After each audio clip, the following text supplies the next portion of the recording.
여러분 예쁘게 찬양해요.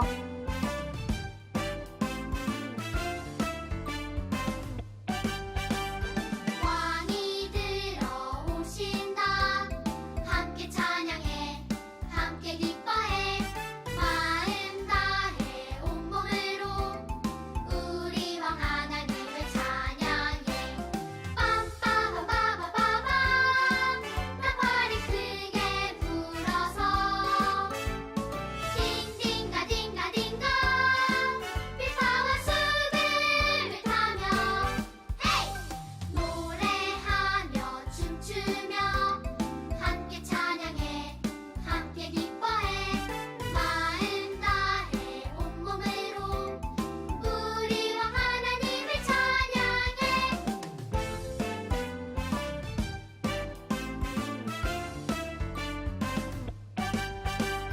왕이 들어오신다.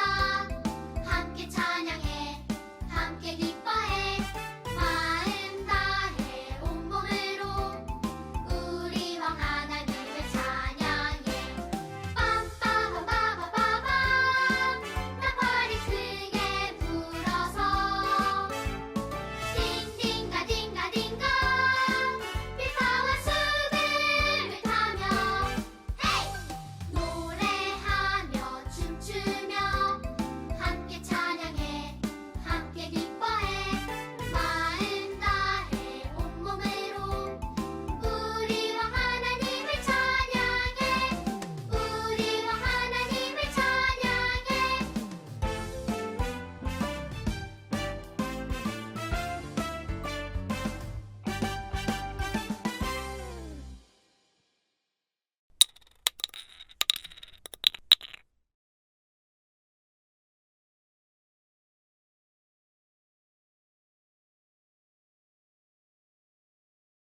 주께서는 전에 여기에 주의 이름을 두시겠다고 말씀하셨습니다.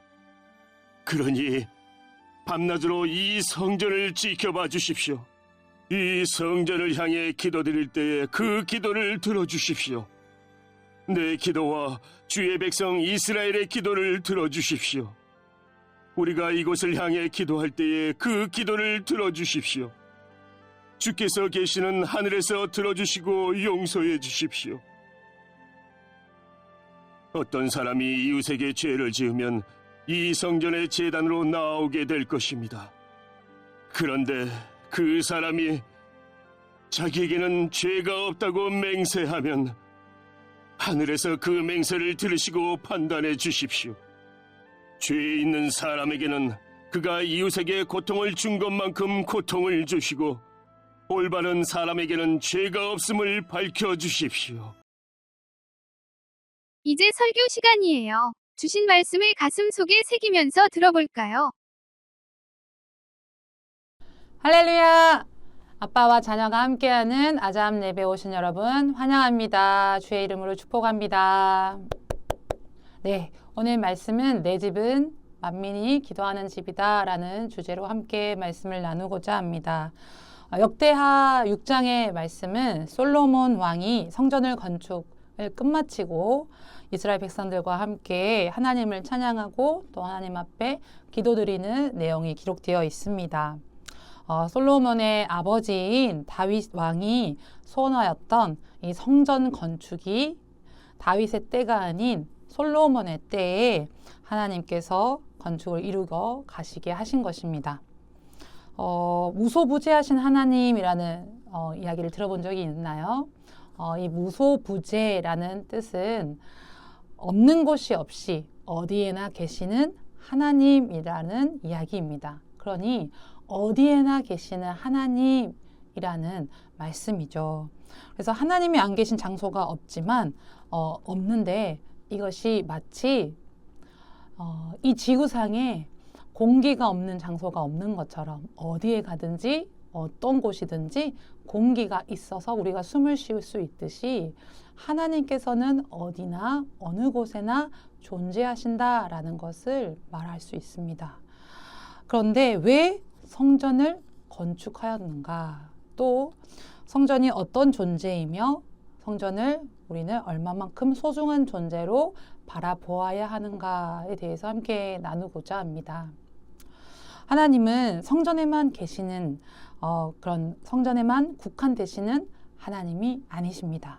아까 좀 전에 말한 것처럼 무소부재하신 어디 안에 계시는 하나님이시기 때문에 꼭 성전에만 계신 하나님이 아닙니다. 그런데 솔로몬의 이 성전은 하나님께서 이스라엘 백성과 함께 계신다는 것을 보여주는 거룩한 장소, 그리고 백성들과 함께 모여 하나님께 예배드리고 하나님께 제사드리는 장소로서 아주 소중한 장소로 세워진 것입니다. 그런 장소로 사용되어졌습니다.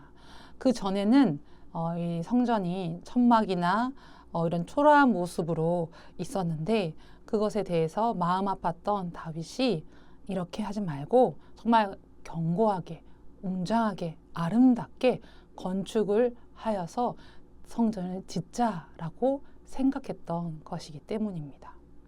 그런데 이런 말이 있어요. 사람이 살 수 있는 좋은 집을 돈으로 살 수는 있지만, 하지만 돈으로 좋은 가정을 살 수는 없다라는 말이 있습니다.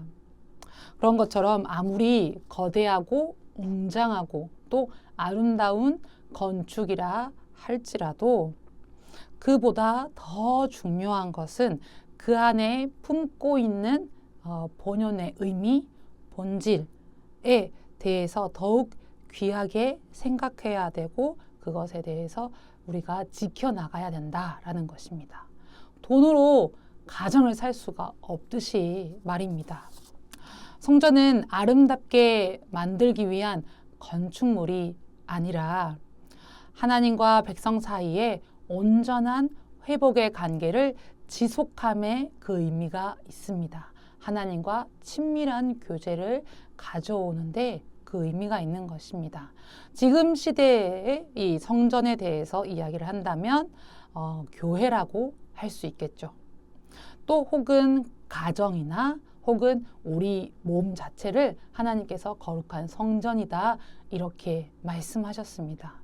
그런 의미에서 우리가 우리 교회를, 가정을, 우리의 몸을 사랑하고 또 하나님과의 정말 계속해서 지속적인 회복의 관계, 또 친밀한 관계를 가져오는 것이 우리 안에 소중하게 간직해야 된다라는 것입니다.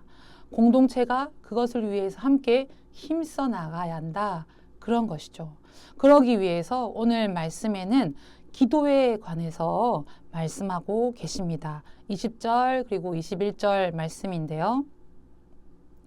주께서는 전에 여기에 주의 이름을 두시겠다고 말씀하셨습니다. 그러니 밤낮으로 이 성전을 지켜봐 주십시오. 이 성전을 향해 기도드릴 때에 그 기도를 들어 주십시오. 21절 내 기도와 주의 백성 이스라엘의 기도를 들어 주십시오. 우리가 이곳을 향해 기도할 때에 그 기도를 들어 주십시오. 주께서 계시는 하늘에서 들어주시고 용서해 주십시오. 아멘. 오늘의 주제를 제가 내 집은 만민이 기도하는 집이다 라고 했던 것처럼 우리 교회는 기도의 집으로 그 역할을 가장 중요하게 여겨야 된다 이런 말씀을 주제로 삼고 있습니다. 하나님은 무소부재하시기 때문에 어디에나 계시기 때문에 꼭 교회에서가 아니어도 되지요. 그러나 이렇게 교회의 존재의 커다란 부분은 기도할 수 있는 초소의 역할을 부여받았다라는 것입니다. 교회 안에 많은 역할들이 있습니다. 저희 교회도 많은 것들이 있죠. 카페도 있고 또 책도 구입할 수도 있어요. 혹은 친구들과 함께 재미있게 놀 수 있는 놀이문화도 있어요. 또 4층에 보면 노래방도 우리 교회는 있잖아요. 그런데 이렇게 참 많은 역할들을 부여하고 있지만 그 중에 단연코 우선 순위에 기도할 수 있는 장소로 그 역할을 부여받았다. 그 역할을 충실하게 해야 한다라는 것입니다. 왜냐하면 하나님과의 관계는 기도 없이 친밀한 관계를 가질 수 없기 때문입니다. 기도는 기도드리는 사람과 기도를 들으시는 하나님이 이어질 수 있는 통로로서의 역할을 합니다. 기도를 하나님과 함께하는 대화라고 말합니다. 여러분, 우리가 멀리 떨어져 있는 친구에게 대화하고 싶으면 어떻게 하나요? 전화를 걸죠. 그러니까 핸드폰을 들고 친구 번호를 찾아서 누르면 그 친구와 통화를 할 수가 있습니다. 우리가 하나님께 기도를 드린다라는 것은 마치 이 핸드폰을 들고 통화를 하는 것처럼, 이야기를 할 수 있는 것처럼 기도는 하나님과 나눌 수 있는 통로로서의 역할을 한다는 것입니다. 그런데 중요한 내용을 통화해야 할 때 여러분은 시끄러운 전철에서, 지하철에서 혹은 사람들이 많이 지나가는 장소에서 중요한 내용을 통화를 하나요? 아니면 조용하고 혹은 더 대화에 집중할 수 있는 장소로 이동을 하나요? 그렇죠. 조용한 방이나 혹은 장소를 우리가 생각해서 그곳에서 통화를 하죠. 그런 거와 마찬가지로 우리가 기도를 드릴 때 하나님과 더 집중할 수 있도록, 더 친밀한 시간을 가질 수 있도록 교회에서 그렇게 기도를 드린다라는 것입니다. 그런 기도를, 하나님과 친밀한 기도를 충분히 가지는 그런 저와 여러분이 되시기를 간절히 바라봅니다. 그리고 22절, 23절 볼게요. 22절, 어떤 사람이 이웃에게 죄를 지으면 이 성전의 재단으로 나오게 될 것입니다. 그런데 그 사람이 자기에게는 죄가 없다고 맹세하면 23절, 하늘에서 그 맹세를 들으시고 판단해 주십시오. 죄인인 사람에게는 그가 이웃에게 고통을 준 것만큼 고통을 주시고 올바른 사람에게는 죄가 없음을 밝혀 주십시오. 라고 나와 있습니다.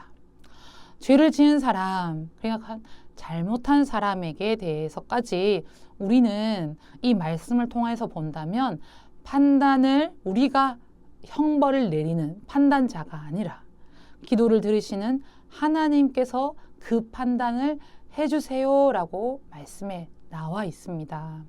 기도는 하나님께 맡기는 것입니다. 하나님께 드려지는 것이에요. 우리가 판정을 내리는 판사가 되는 역할을 하기 위해서가 아니라 하나님께 이런 일들이 있었다는 것을 이야기하고 또 궁금증을 풀기 위해서 말씀을 드리고 또 정말 판정을 기다리는 그런 자리가 기도의 자리여야 한다라고 말씀하고 계십니다. 그러니 내가 기도했다. 그러니까 하나님께서 내 기도를 다 들어주셔야 되고 나에게 좋은 기도에 필요한 모든 것들을 부여해 주셔야 한다라는 것으로만 본다면 하나님께서 무조건 내 기도를 드려주고 나를 도와주셔야 한다라고만 한다면 마치 하나님을 이용해서 내 마음대로 하고 싶어지는 그런 잘못된 믿음의 형태가 있지 않은가 돌아보아야 한다는 것입니다. 기도를 드리되 결과는 하나님께 맡겨드리는 것입니다. 이러한 기도의 삶을 살아갈 때 더욱 하나님과 친밀한 교제 시간을 가지게 될 뿐만 아니라 하나님과 정말 온전한 회복의 길로 나아갈 수 있는 줄 믿습니다. 하나님과의 관계가 정말 회복되어질 때, 온전해질 때 우리의 삶의 자리에서도 동일한 회복의 시간들을 하나님께서 인도해 줄 줄 믿습니다. 그러니 오늘 말씀처럼 정말 성전을 향한 하나님 앞에 하나님의 뜻을 우리가 함께 나누었으니 정말 교회에서 기도해 드리는, 기도에 힘쓰는 삶을 살아가길 바랍니다. 그리고 정말 그 기도가 나를 향한 나만의 포커스가 맞춰져 있는 기도가 아니라 정말 나의 이 모든 근심과 걱정과 또 불안한 것들, 또 알 수 없는 궁금증들을 하나님께 다 맡겨드리는 그런 기도의 삶을 우리 모두가 살아내시기를 간절히 바라봅니다. 아멘. 기도드리겠습니다. 사랑이 많으신 하나님 아버지, 주님 감사합니다. 또 오늘 이렇게 함께 역대하의 말씀을 통하여서 성전에 대해서, 성전의 소중함에 대해서, 또 정말 성전에서 드려지는 이 기도의 모습에 대해서 함께 나눌 수 있는 시간을 허락하여 주셔서 감사를 드립니다. 우리의 모습을 바라보게 하여 주시옵소서. 하나님, 정말 우리가 교회를 어떤 형태로, 어떤 역할로 바라보고 있는지 다시금 재정비할 수 있도록 인도하여 주시고, 정말 교회 안에서 하나님과 깊은 교제의 기도의 시간을 풍성하게 가지는 정말 어린아이부터 정말 작년에 이르기까지 모든 성도님들이 그런 귀한 복된 삶을 누릴 수 있도록 인도하여 주시옵소서. 그리하여서 정말 아버지 하나님, 이 공동체 안에 기도가 끊이지 않는 기도의 간증이 계속해서 이어질 수 있도록 주여 함께하여 주시옵소서. 주여 축복하여 주시옵소서. 인도하실 것을 믿으며 우리 주 예수님의 이름으로 기도드립니다. 아멘. 오늘 주신 말씀을 기억하면서 다음 내용을 서로 묵상해봐요.